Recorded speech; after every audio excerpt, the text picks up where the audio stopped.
Taarifa nyingine bana, Uturuki imesema itaomba Interpol kutoa ilani nyekundu ya kimataifa ya kumtafuta na kumkamata waziri mkuu wa Israel Benjamin Netanyahu katika kesi inayohusiana na shambulio dhidi ya wanaharakati waliokuwa wakijaribu kupeleka misaada ya kibinadamu kule Gaza. Sasa waziri wa sheria wa Uturuki Akini Gurlek amesema hati ya kukamatwa zimetolewa dhidi ya Netanyahu na mshukiwa mwingine kwa tuhuma zikiwemo mauaji ya kimbari, uhalifu dhidi ya binadamu na mateso.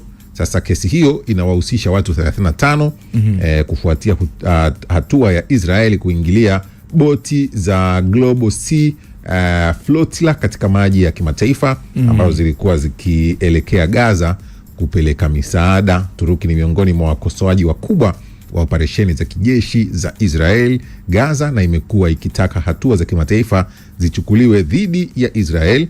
Israel imekanusha tuhuma za ukiukwaji wa sheria za kimataifa na haki za binadamu. Netanyahu Global Sea Flotilla ni mjadala, ni jambo lililozua. Ilikuwa ni zile meli ambazo zilibeba vyakula zikiongozwa na mwanaharakati kutoka katika nchi ya Denmark, binti mmoja anaitwa Greta Thunberg. Nafikiri unakumbuka walirudishwa nyuma, baadhi yao wakapigwa.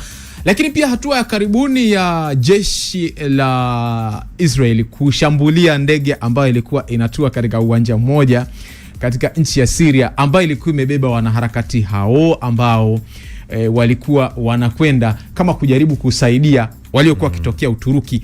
Hizi ni kadhia mbili ambazo Uturuki imekuwa ikizitumia kama msingi wa kuona kwamba Netanyahu anatakiwa kukamatwa. Na shaka yangu ni kwamba hati hii ya mashtaka imetolewa na mahakama ya nchi ya Uturuki dhidi ya kiongozi ambaye tunafahamu pasi na shaka anaungwa mkono na mataifa mengi ya Ulaya, lakini pia hata Marekani.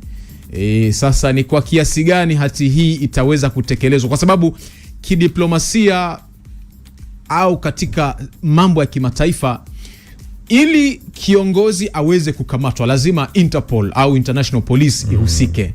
Sasa Interpol hii ni kutoka Umoja wa Mataifa ambao umekuwa na udumavu kwa miaka karibuni kutokana na changamoto za kifedha ambazo zimeendelea kukumba. Sasa ni kwa namna gani hati hii itaweza kutekelezwa na Uturuki kufanikiwa kumpata Netanyahu ili aweze kushtakiwa kwa mujibu wa sheria? Hapo nadhani Waturuki wenyewe watakuwa wanafahamu vizuri zaidi mbinu ambazo wanakwenda kuzitumia katika kufanikisha azma hii. Kwa kweli, kwa hakika.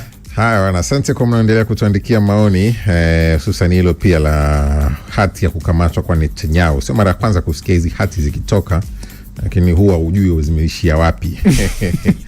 Hao watu wako katika mgogoro ambao unaweza kusema umejengwa katika maslahi, kwa sababu ndani ya Syria imekuwa mshirika muhimu wa muda mrefu sana kwa Uturuki, hasa kimaslahi katika swala la uwekezaji. Lakini kwa upande wa Israel tunafahamu sehemu fulani ya jamii za Israel, kwa mfano wa Druze, kuna jamii moja inaitwa Druze iliyoko katika taifa la Syria, katika mkoa mmoja unaoelekea na Israel, imekuwa ikikumbana na kile ambacho mamlaka za Israel zinaita unyanyasaji wa kimfumo au systemic persecution, au ukasema kutoka kwa mamlaka za Syria kwa muda mrefu. Kwa hiyo wana justify uingiliaji wa nchi hiyo na hilo kwamba ni kwenda kusaidia jamii kama hii wanayoita ndogo ya Wadruzi. Ni kama ambavyo vikosi vya Rwanda vimekuwa